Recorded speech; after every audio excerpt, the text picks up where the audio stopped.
ಉಷಾ ಹೇಳುವ ಚಂದದ ಕತೆಗಳು ಕಥಾ ಸಂಕಲನದ ವಾಹಿನಿಗೆ ಎಲ್ಲರಿಗೂ ಸ್ವಾಗತ. ಇವತ್ತಿನ ಕತೆ ವೃತ್ರಾಸುರನ ವೃತ್ತಾಂತ. ಇದು ಲೋಕ ಕಲ್ಯಾಣಕ್ಕಾಗಿ ರಾಕ್ಷಸರ ದಮನ ಮಾಡಲೆಂದು ತನ್ನ ಜೀವವನ್ನೇ ಬಲಿಕೊಟ್ಟ ದದೀಚಿ ಮಹರ್ಷಿಗಳ ಕಥೆಯೂ ಹೌದು.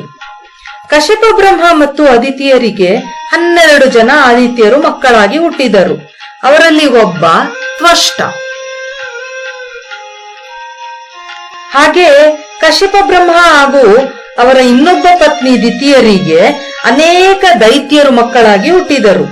ಆ ದೈತ್ಯರ ಕೊನೆಯ ತಂಗಿ ರಚನಾ ಮತ್ತು ತ್ವಷ್ಟರು ವಿವಾಹವಾಗಿ ಅವರಿಗೆ 2 ಮಕ್ಕಳು ಸನ್ನಿವೇಶ ಮತ್ತು ವಿಶ್ವರೂಪ ಹುಟ್ಟಿದರು.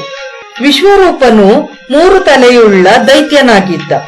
ದೈತ್ಯ ಗುಣ ತಾಯಿ ಕಡೆಯಿಂದ ಬಂದಿದ್ದರೂ ಅವನು ತಂದೆ ತ್ವಷ್ಟನಂತೆ ಬ್ರಾಹ್ಮಣನಾಗಿದ್ದ. ಇತ್ತ ಯಾವುದೇ ಕಾಟ ಕಷ್ಟಗಳಿಲ್ಲದ ದೇವೇಂದ್ರರು ದೇವಲೋಕದಲ್ಲಿ ಸುಖ ಲೋಲುಪ್ತಿಯಲ್ಲಿ ತೇಲಾಡುತ್ತಿದ್ದರು. 49 ಮರುತರು, ಅಷ್ಟವಸುಗಳು, 11 ರುದ್ರರು, ಆದಿತ್ಯರಲ್ಲದೆ ಸಿದ್ಧರು, ಚರಣರು, ಗಂಧರ್ವರು, ಋಷಿಗಳು, ವಿದ್ಯಾಧರರು, ಅಪ್ಸರೆಯರು, ಕಿನ್ನರರು, ಪಕ್ಷಿಗಳು, ಹಾವುಗಳು ದೇವೇಂದ್ರನನ್ನು ಹಾಡಿ ಹೊಗಳುತ್ತಾ ದೇವೇಂದ್ರರ ಸುತ್ತುವರೆದಿದ್ದರು. ಪತ್ನಿ ಶಚಿಯೊಂದಿಗೆ ಸುಖದಲ್ಲಿ ಮೈಮರೆತು ಒಡ್ಡೋಲಗದಲ್ಲಿ ಕುಳಿತಿರುವಾಗ ದೇವಗುರು ಬೃಹಸ್ಪತಿ ಓಲಗಕ್ಕೆ ಬಂದರು. ಆದರೆ ಅಹಂ ತಲೆಗೇರಿರುವ ದೇವೇಂದ್ರರ ಗಮನಕ್ಕೆ ಇದು ಬರಲೇ ಇಲ್ಲ. ಯಾರು ಎದ್ದು ಗುರುಗಳನ್ನು ಸ್ವಾಗತಿಸಲೇ ಇಲ್ಲ. ಇದರಿಂದ ಮನನೊಂದ ಬೃಹಸ್ಪತಿಗಳು ಸದ್ದಿಲ್ಲದೆ ತಮ್ಮ ಯೋಗ ಶಕ್ತಿಯಿಂದ ಅಲ್ಲಿಂದ ಮಾಯವಾಗಿ ಹೋದರು. ಏರಿದ ಮತ್ತು ಇಳಿದ ನಂತರ ನೋಡಿದ್ರೆ ಬೃಹಸ್ಪತಿಗಳ ಸುಳಿವೇ ಇಲ್ಲ. ದೇವೇಂದ್ರರಿಗೆ ತಮ್ಮ ತಪ್ಪಿನ ಅರಿವಾಗಿತ್ತು. ದೇವಗುರುಗಳ ಉಪಸ್ಥಿತಿ ಇಲ್ಲದೆ ರಾಜ್ಯಭಾರ ನಡೆಸುವುದು ದುಸ್ಸಾಹಸ್ಯವೇ ಸರಿ.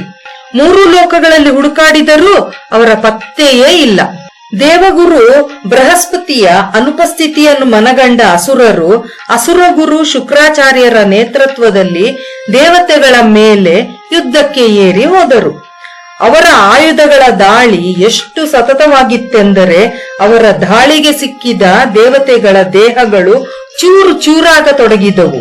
ಆದುದರಿಂದ ಇಂದ್ರ ಮತ್ತಿತರ ದೇವತೆಗಳು ಬ್ರಹ್ಮದೇವರ ಆಣತಿಯಂತೆ ವಿಶ್ವರೂಪನನ್ನು ಭೇಟಿ ಮಾಡಿ ತಮಗೆ ಗುರುಗಳಾಗಿ ತಮ್ಮನ್ನು ಸನ್ಮಾರ್ಗದಲ್ಲಿ ನಡೆಸುವಂತೆ ಬೇಡಿಕೊಂಡರು. ಮೊದಲಿಗೆ ವಿಶ್ವರೂಪ ಇದಕ್ಕೆ ಒಪ್ಪಿಕೊಳ್ಳಲಿಲ್ಲ. ಆದರೆ ತಂದೆ ತ್ವಷ್ಟನ ಆಜ್ಞೆಯಂತೆ ನಂತರ ದೇವಗುರುವಾಗಲು ಒಪ್ಪಿಕೊಂಡರು. ದೇವಗುರು ವಿಶ್ವರೂಪರು ದೇವೇಂದ್ರರಿಗೆ ವೈಷ್ಣವಿ ಮಂತ್ರವನ್ನು ಬೋಧಿಸಿದರು. ಆ ಪವಿತ್ರ ಶಕ್ತಿಯುತ ಮಂತ್ರ ಪಠನೆಯ ಮೂಲಕ ದೇವತೆಗಳು ಅಸುರರ ಸದೆಬಡೆಯಲು ಸಾಧ್ಯವಾಯಿತು. ಮುಂದೆ ವಿಶ್ವರೂಪರು ದೇವೇಂದ್ರರಿಗೆ ನಾರಾಯಣ ಕವಚವನ್ನು ಬೋಧಿಸಿದಾಗ ದೇವೇಂದ್ರರು ಆ ಮಂತ್ರದ ಸಹಾಯದಿಂದ 3 ಲೋಕಗಳನ್ನೂ ಗೆದ್ದು ಅಜೇಯ ಎನಿಸಿಕೊಂಡರು. ವಿಶ್ವರೂಪರು ಯಾಗ ಯಜ್ಞಗಳಲ್ಲಿ ದೇವತೆಗಳಿಗೆ ಹವಿಸ್ಸುಗಳನ್ನು ಅರ್ಪಿಸುತ್ತಿದ್ದರು.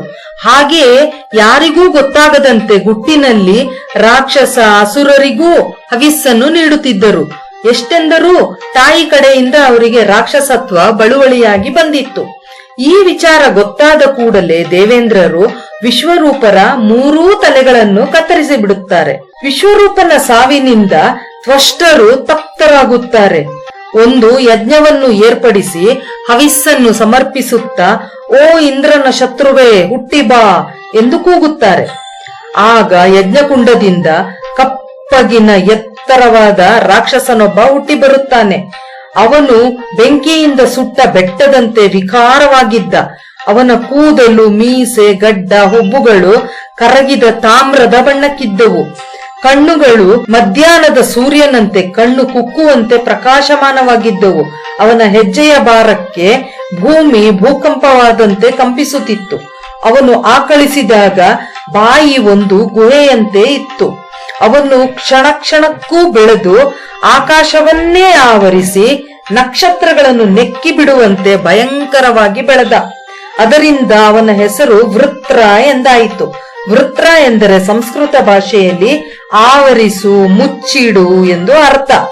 ಅವನು ಭೂಮಿ ಆಕಾಶಗಳನ್ನು ಆವರಿಸಿ ನಿಂತಿದ್ದ. ಅವನು ತ್ವಷ್ಟನ 3ನೇ ಮಗ ಎಂದು ಪರಿಗಣಿಸಲ್ಪಟ್ಟ. ಸಹಜವಾಗಿಯೇ ವೃತ್ರನು ರಾಕ್ಷಸರ ರಾಜನಾದ ಮತ್ತು ದೇವತೆಗಳಿಗೆ ಕಾಟ ಕೊಡಲಾರಂಭಿಸಿದ. ಅವನು ದೇವತೆಗಳ ಮೇಲೆ ನಡೆಸಿದ ಯುದ್ಧದಲ್ಲಿ ಅವರೆಲ್ಲಾ ಸೋತು ಹೋದರು. ಈ ನಡುವೆ ದೇವೇಂದ್ರರು ತಾವು ನಡೆಸಿದ ನಿಷ್ಪಾಪಿ ವಿಶ್ವರೂಪನ ಕೊಲೆಯಿಂದ ಬ್ರಹ್ಮ ಹತ್ಯಾ ದೋಷಕ್ಕೆ ಒಳಗಾಗಿದ್ದರು. ವಿಷ್ಣುದೇವರ ಸಲಹೆಯಂತೆ ದೇವೇಂದ್ರರು ಮಾನಸ ಸರೋವರದಲ್ಲಿ ಅರಳಿದ ಕಮಲದ ಕಾಂಡದೊಳಗೆ ಸೂಕ್ಷ್ಮ ರೂಪಿಯಾಗಿ ಕುಳಿತು ತಪಸ್ಸು ಮಾಡತೊಡಗಿದರು. ಅವರ ಪ್ರಜ್ಞೆಗಳು ವಿಧಿ ಇಲ್ಲದೆ ಅವರು ಹಿಂತಿರುಗಿ ಬರುವುದನ್ನೇ ಕಾಯುತ್ತಾ ಅಲ್ಲಿ ಇಲ್ಲಿ ಅಡಗಿ ಕುಳಿತಿದ್ದರು. ಇತ್ತ ವೃತ್ರನು ದೇವೇಂದ್ರನಿಗೋಸ್ಕರ ಹುಡುಕಾಡುತ್ತಿದ್ದ. ಅವನಿಗೆ ದೇವೇಂದ್ರ ಎಲ್ಲೋ ತಪಸ್ಸಿಗಾಗಿ ಕುಳಿತಿರುವರು ಎಂದು ತಿಳಿದು ತಾನೂ ಬ್ರಹ್ಮದೇವರ ಅನುಗ್ರಹಕ್ಕೋಸ್ಕರ ತಪಸ್ಸಿಗೆ ಕುಳಿತ. ಬ್ರಹ್ಮದೇವರು ಅವನ ತಪಸ್ಸಿಗೆ ಮೆಚ್ಚಿ ಪ್ರತ್ಯಕ್ಷರಾದರು. ವೃತ್ರನು ಭಕ್ತಿಯಿಂದ ಹೊರಬೇಡಿದ. ತನಗೆ ಹಗಲಿನಲ್ಲಾಗಲಿ ಇರುಳಿನಲ್ಲಾಗಲಿ ಮರದಿಂದ, ಲೋಹದಿಂದ ಅಥವಾ ಕಲ್ಲಿನಿಂದ ತಯಾರಿಸಿದ ಯಾವುದೇ ಆಯುಧದಿಂದಾಗಲಿ, ನೀರಿನಲ್ಲಾಗಲಿ ಒಣ ನೆಲದಲ್ಲಾಗಲಿ ಸಾವು ಬರಬಾರದೆಂಬ ವರವನ್ನು ಪಡೆದುಕೊಂಡ. ಈಗ ಅವನ ರಾಕ್ಷಸೀ ಶಕ್ತಿ 1000 ಪಟ್ಟು ಹೆಚ್ಚಾಯಿತು. ಈಗ ದದೀಚಿ ಮುನಿಗಳ ಕಥೆಯನ್ನು ನೋಡೋಣ.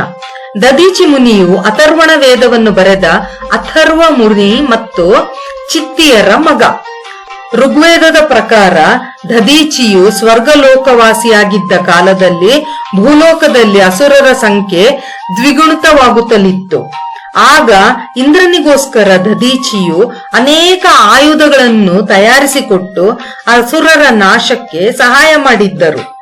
ಅವರ ಸಹಾಯಕ್ಕೆ ಪ್ರತಿಯಾಗಿ ಇಂದ್ರರು ದದೀಚಿಗೆ ಅಶ್ವಶಿರ ಮಂತ್ರವನ್ನು ಬೋಧಿಸುತ್ತಾರೆ. ಅದಕ್ಕೆ ಒಂದು ಶರ್ತವನ್ನು ಹಾಕುತ್ತಾರೆ. ಅದೆಂದರೆ ಈ ಅಶ್ವಶಿರ ಮಂತ್ರವನ್ನು ಯಾರಿಗಾದರೂ ಬೋಧಿಸಿದರೆ ದದೀಚಿಯ ತಲೆ 1000 ಹೋಳಾಗುವುದು ಎಂದು. ಮುಂದೆ ಅಶ್ವಿನಿ ದೇವತೆಗಳು ಅವರ ಬಳಿ ಅಶ್ವಶಿರ ಮಂತ್ರವನ್ನು ಬೋಧಿಸಿರೆಂದು ದುಂಬಾಲು ಬೀಳುತ್ತಾರೆ. ದದೀಚಿಯು ಶಾಪದ ವಿಚಾರವನ್ನು ತಿಳಿಸಿ ಮೊದಲು ಆಗದು ಎಂದು ಹೇಳಿದರೂ ನಂತರ ಒಂದು ಉಪಾಯ ಹೂಡುತ್ತಾರೆ. ಅದರ ಪ್ರಕಾರ ಅಶ್ವಿನಿ ಕುಮಾರರು ಒಂದು ಕುದುರೆಯ ತಲೆಯನ್ನು ಕತ್ತರಿಸಿ ತಂದು ದದೀಚಿಯ ತಲೆಯನ್ನು ಕತ್ತರಿಸಿ ಅಲ್ಲಿ ಅಶ್ವತಲೆಯನ್ನು ಜೋಡಿಸುತ್ತಾರೆ. ಆಮೇಲೆ ದದೀಚಿಯು ಅಶ್ವಿನಿ ಕುಮಾರರಿಗೆ ಅಶ್ವಶಿರ ಮಂತ್ರವನ್ನು ಕಲಿಸಿಕೊಡುತ್ತಾರೆ. ಒಡನೆ ಅವರ ತಲೆ ಚೂರಾಗಿ ಒಡೆದು ಹೋಗುತ್ತದೆ.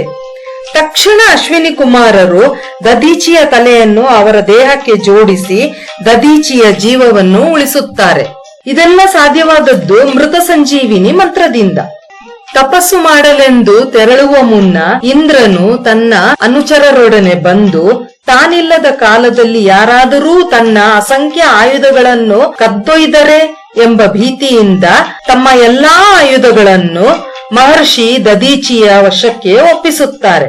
ದದೀಚಿ ಮಹರ್ಷಿಗಳು ಬಹಳ ಕಾಲ ತುಂಬಾ ಬಾಧ್ಯತೆಯಿಂದ ಆಯುಧಗಳನ್ನು ಕಾಪಾಡುತ್ತಿರುತ್ತಾರೆ. ಒಮ್ಮೆ ಕಾರ್ಯಸಾಧನೆಗೋಸ್ಕರ ತಾವು ತೀರ್ಥಯಾತ್ರೆಗೆ ಹೊರಡಬೇಕಾಗಿರುತ್ತದೆ. ಹಾಗೆ ಹೋಗುವಾಗ ಆಯುಧಗಳನ್ನು ಹೇಗೆ ಉಸ್ತುವಾರಿ ಮಾಡಲು ಸಾಧ್ಯ? ಅದಕ್ಕೆ ಅವರು ತಮ್ಮ ತಪಶಕ್ತಿಯಿಂದ ಆಯುಧಗಳನ್ನು ನೀರಿನಲ್ಲಿ ಕರಗಿಸಿ ಕುಡಿದು ಬಿಡುತ್ತಾರೆ. ಆಮೇಲೆ ನೆಮ್ಮದಿಯಿಂದ ತೀರ್ಥಯಾತ್ರೆಗೆ ಹೊರಡುತ್ತಾರೆ.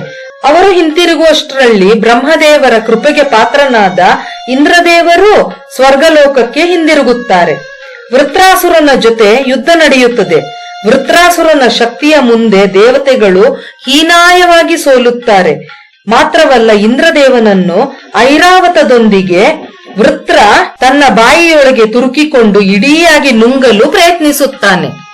ಆಗ ದೇವತೆಗಳೆಲ್ಲಾ ಸೇರಿ ವೃತ್ರನ ಮೇಲೆ ಮಾಯಾಜಾಲವನ್ನು ಬೀಸಿ ಅವನು ದೊಡ್ಡದಾಗಿ ಆಕಳಿಸುವಂತೆ ಮಾಡುತ್ತಾರೆ. ಆಕಳಿಸಲೆಂದು ವೃತ್ರನು ದೊಡ್ಡದಾಗಿ ಬಾಯಿ ತೆರೆದಾಗ ದೇವೇಂದ್ರರು ಅವನ ಬಾಯಿಯ ಮೂಲಕ ಹೊರಬಿದ್ದು ತಪ್ಪಿಸಿಕೊಳ್ಳುತ್ತಾರೆ. ಇಷ್ಟೆಲ್ಲ ಆದಮೇಲೆ ಇನ್ನು ಸುಮ್ಮನೆ ಇರಲಾಗದು. ಮಹಾವಿಷ್ಣುವಿನ ಆಜ್ಞೆಯಂತೆ ಇಂದ್ರನೇ ಮತ್ತಿತರರು ದದೀಚಿಯ ಆಶ್ರಮಕ್ಕೆ ಬಂದರು. ಅವರನ್ನು ಕಂಡ ಮಹರ್ಷಿಗೆ ಅವರು ಏಕೆ ಬಂದಿದ್ದಾರೆ ಎಂಬ ಸತ್ಯದ ಅರಿವಾಯಿತು. ತಾನು ಏನು ಮಾಡಬೇಕು ಎಂಬ ಸತ್ಯದರ್ಶನ ಕೂಡ ಅವರ ಮನದಲ್ಲಾಯಿತು. ಅದಕ್ಕೆ ಅವರು ತಮ್ಮ ಪತ್ನಿ ಸುವರ್ಚಳನ್ನು ಆಶ್ರಮದಿಂದ ಹೊರಗೆ ಕಳಿಸಿದರು. ನಂತರ ಇಂದ್ರರ ಬಳಿ ತಾವು ಆಯುಧಗಳನ್ನು ನೀರಿನಲ್ಲಿ ಕಲಸಿ ಕುಡಿದು ಬಿಟ್ಟಿದ್ರಿಂದ ಆಯುಧಗಳೀಗ ಕರಗಿ ತಮ್ಮ ಎಲುಬುಗಳಲ್ಲಿ ಸೇರಿಕೊಂಡಿವೆ. ಆದುದರಿಂದ ತಾವು ಲೋಕ ಕಲ್ಯಾಣಕ್ಕೋಸ್ಕರ ತಮ್ಮ ದೇಹವನ್ನು ತ್ಯಾಗ ಮಾಡುತ್ತೇವೆ. ತಮ್ಮ ಎಲುಬುಗಳನ್ನು ತೆಗೆದುಕೊಂಡು ಆಯುಧಗಳನ್ನು ತಯಾರಿಸಿಕೊಳ್ಳಿ ಎಂದರು. ಹೇಳಿದ ಮಾತಿನಂತೆ ತಮ್ಮ ಯೋಗ ಶಕ್ತಿಯಿಂದ ಅಗ್ನಿಯನ್ನು ಸೃಷ್ಟಿಸಿಕೊಂಡು ಅದರಲ್ಲಿ ಸುಟ್ಟು ಬೂದಿಯಾದರು ದದೀಚಿಗಳು. ಕೊನೆಯಲ್ಲಿ ಅಸ್ಥಿಪಂಜರವೊಂದು ಉಳಿಯಿತು. ಅದರಲ್ಲೂ ಅವರ ಬೆನ್ನೆಲುಬು ಬೆಳ್ಳಿಯಂತೆ ಪಳಪಳನೆ ಹೊಳೆಯುತ್ತಿತ್ತು. ಅಸ್ಥಿಪಂಜರದ ಒಂದೊಂದು ಎಲುಬನ್ನೂ ಉಪಯೋಗಿಸಿಕೊಂಡು ಬಗೆ ಬಗೆಯ ಆಯುಧಗಳನ್ನು ತಯಾರಿಸಿದರು ದೇವತೆಗಳು. ಬೆನ್ನೆಲುಬನ್ನು ಉಪಯೋಗಿಸಿ ತಯಾರಿಸಿದ ಆಯುಧಕ್ಕೆ ವಜ್ರಾಯುಧ ಎಂದು ಹೆಸರಾಯಿತು. ಆ ನಂತರದಲ್ಲಿ ಶಕ್ತಿಶಾಲಿ ರಾಕ್ಷಸನನ್ನು ಹೇಗೆ ಎದುರಿಸಬೇಕೆಂಬ ಬಗ್ಗೆ ಮಹಾವಿಷ್ಣುವಿನೊಂದಿಗೆ ಚರ್ಚಿಸಲಾಯಿತು. ಮಹಾವಿಷ್ಣುವು ವೃತ್ರನನ್ನು ಸುಲಭಕ್ಕೆ ದಮನ ಮಾಡಲಾಗದು. ಅದಕ್ಕೆ ದೇವೇಂದ್ರನನ್ನು ವೃತ್ರನ ಮಿತ್ರನಾಗುವಂತೆ ಸೂಚಿಸಿದರು. ಹಾಗೆಯೇ ಮೈತ್ರತ್ವವನ್ನು ಪಾಲಿಸುತ್ತಾ ಅವನ ಬಲಹೀನತೆಯನ್ನು ಕಂಡುಹಿಡಿದು ನಂತರ ಅವನ ವಧೆಯನ್ನು ಮಾಡಲು ಹೇಳಿದರು. ಅದರಂತೆ ದೇವೇಂದ್ರರು ವೃತ್ರನೊಡನೆ ಶಾಂತಿ ಸಂಧಾನ ನಡೆಸಿದರು. ಹಾಗೆ ಮುಂದುವರೆದು ಅವರಿಬ್ಬರೂ ಮಿತ್ರರಾದರು. ಈ ನಡುವೆ ಮಹಾವಿಷ್ಣುವಿನ ಸಲಹೆಯಂತೆ ದೇವತೆಗಳು ಯೋಗಮಾಯಳ ಮೊರೆ ಹೊಕ್ಕರು. ಯೋಗಮಾಯೆಯು ತನ್ನ ಮಾಯೆಯನ್ನು ವೃತ್ರನ ಮೇಲೆ ಆವರಿಸಿದ್ದರಿಂದ ವೃತ್ರನ ಬುದ್ಧಿ ಮಂಕು ಕವಿದಂತೆ ಆಯಿತು. ಹೀಗಾಗಿ ತ್ವಷ್ಟ ಮುನಿಗಳು ದೇವೇಂದ್ರನ ಪಿತೂರಿಯ ಬಗ್ಗೆ ವೃತ್ರನಲ್ಲಿ ತಿಳಿ ಹೇಳಿದರೂ ಅವನ ಮನಸ್ಸಿಗೆ ನಾಟಲೇ ಇಲ್ಲ. ದೇವೇಂದ್ರ ಮತ್ತು ವೃತ್ರರ ಗೆಳೆತನ ಸ್ವಲ್ಪ ಕಾಲ ಹೀಗೆಯೇ ನಡೆಯಿತು. ಒಂದು ಸುಂದರ ಸಂಜೆಯಂದು ಇಬ್ಬರೂ ಸಮುದ್ರ ತೀರದಲ್ಲಿ ನಡೆದಾಡುತ್ತಿದ್ದರು. ಸಮುದ್ರದ ಮೊರೆತ ಹೆಚ್ಚಾದಂತೆ ಅಲೆಗಳಲ್ಲಿ ನೊರೆ ಹೆಚ್ಚಾಗಿತ್ತು. ಇಂದ್ರನಿಗೆ ಆಗ ಪರಿಜ್ಞಾನವಾಯಿತು. ಆ ಹೊತ್ತು ಹಗಲೂ ಅಲ್ಲ, ರಾತ್ರಿಯೂ ಅಲ್ಲ, ಸಂಜೆ. ನೊರೆ ನೀರೂ ಅಲ್ಲ, ಒಣಗಿದ್ದೂ ಅಲ್ಲ. ದದೀಚಿ ಮಹರ್ಷಿಗಳ ಬೆನ್ನುಮೂಳೆಯಿಂದ ರೂಪುಗೊಂಡ ವಜ್ರಾಯುಧವು ಕಬ್ಬಿಣ, ಮರ ಅಥವಾ ಕಲ್ಲಿನಿಂದ ಮಾಡಿದ್ದಲ್ಲ, ಬ್ರಹ್ಮದೇವರ ವರದ ಸಾಕಾರವಾಗಲಿತ್ತು. ಇದೇ ಸುಸಂಧಿ ಎಂದುಕೊಂಡು ಇಂದ್ರ ತನ್ನ ವಜ್ರಾಯುಧವನ್ನು ನೊರೆಗಳ ನಡುವೆ ಅಡಗಿಸಿಟ್ಟು ತಾಯಿ ಪರಾಶಕ್ತಿಯನ್ನು ಮನದಲ್ಲಿ ನೆನೆದರು. ತಾಯಿ ಆ ನೊರೆಯಲ್ಲಿ ಶಕ್ತಿಯನ್ನು ತುಂಬಿದರು. ದೇವೇಂದ್ರರು ಒಮ್ಮೆಲೆ ಆಯುಧವನ್ನು ನೊರೆಗಳ ಮಧ್ಯದಿಂದ ಸೆಳೆದುಕೊಂಡು ಒಂದೇ ಏಟಿಗೆ ಹಾರಿ ವೃತ್ರಾಸುರನ ಶಿರಛೇದನ ಮಾಡಿಬಿಟ್ಟರು. ದದೀಚಿ ಮಹರ್ಷಿಯ ಬೆನ್ನುಮೂಳೆಯಿಂದ ತಯಾರಾದ ಅತ್ಯಂತ ಶಕ್ತಿಯುತ ವಜ್ರದಂತೆ ಕಠಿಣವಾದ ವಜ್ರಾಯುಧವು ಮುಂದೆ ಇಂದ್ರ ಆಯುಧ ಎಂದೇ ಪ್ರಸಿದ್ಧವಾಯಿತು. ಕಥೆಯನ್ನು ಕೇಳಿದ ಎಲ್ಲರಿಗೂ ವಂದನೆಗಳು.